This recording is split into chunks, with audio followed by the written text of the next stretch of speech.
Hi, and welcome to Nansemond Suffolk Academy's virtual back to school night for the 2021-22 school year. My name is Elise Fawn, and I am your child's chemistry teacher. I'm excited to get to work with your child this year, and it's been a great start.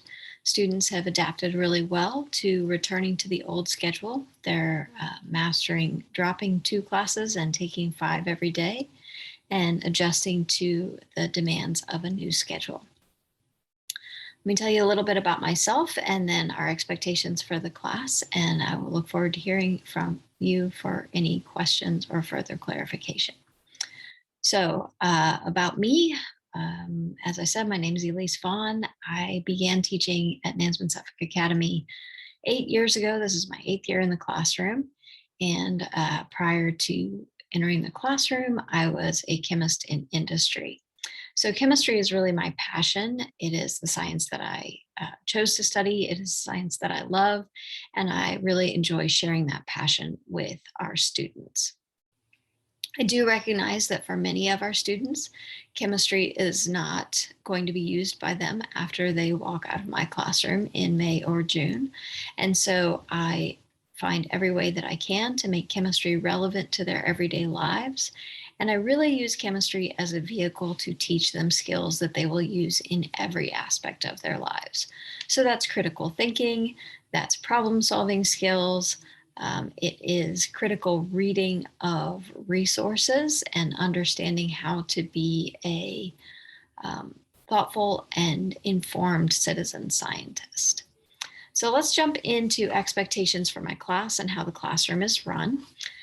So I use a flipped classroom model, which means that rather than doing homework problems at home, most nights your student will either be reading from their textbook or watching a video that I've recorded for them. So by doing the lecture portion of class at home, where they watch a video and take notes, this frees us up to do the hard work of chemistry in the classroom when I'm there to support them. So it does require that the students take a lot of ownership of their own learning and that they are using their time in the classroom wisely so that I can see where they're struggling and so that I can help them. So let's take a look at the syllabus so you can see what this looks like for your student. And so this is our syllabus. This happens to be the A period syllabus. It looks very similar for both B and D. And the format is the same. I just have found that it's easier for students if they have one custom made for their particular class so that they know when their drop days are coming. So each day in the in-class section, it'll show what areas, what topics we're covering. It will tell them whether or not we're having a bell ringer. So the bell ringer is my way of checking to see if they have taken notes as they watched the videos or as they've read.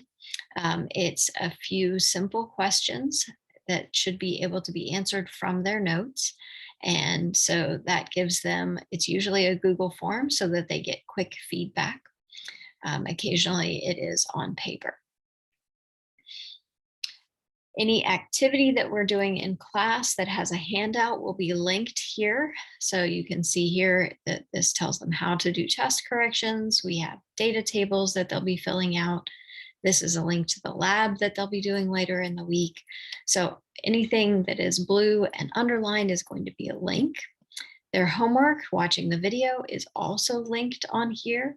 And I do provide the students with guided notes, but how they choose to take notes is up to them. If they want to use the guided notes, those are a tool for them. I don't require that they use them, simply that they take notes so that they can be prepared for class and for the bell ringer the next day. Okay, so that's what our syllabus looks like. I set my syllabus up so that it runs for the entire unit. So it doesn't always start on a Monday, but it'll start on the test day or the day after the test, and it will run through the next test. We do have quizzes throughout the units. And the bell ringers throughout the units. I try to give feedback on any activities that they do in class and turn into me so that they know prior to reaching the test what they do and don't understand. On our Saintsnet page, so this is our bulletin board. This is the first thing that you see, the landing spot for the chemistry class. There's not a lot on my bulletin board page, but the syllabus will always be here in the upper right-hand corner, a few announcements and expectations. But the meat of the material that they'll use is here on the topics page. And I have a topic for each unit. And when they click on those topics, it will take them to this page, which tells them a little bit about what the unit is about. It will have the playlist, including all of the videos, homework videos for the unit. And then it'll have any downloads that the students might need in case they've lost a copy of an activity or if they're out of class for a day, as well as useful links. So in this particular one, there are links that they'll need to be using for a lab. Sometimes it'll be links to other helpful videos or to websites. So that's pretty much what our Saintsnet page includes. Assessments in this class, most units last between 2 and 4 weeks. There will be a couple of quizzes through a unit. This particular unit that we just started is one of our shorter units, so the test for that one is coming up quickly in the first week in October.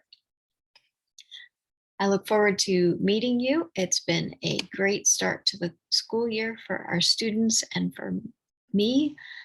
If you have any questions, I look forward to seeing you in the Zoom room, or I would be happy to answer questions via email. Thanks for sharing your kids with me. Have a great year.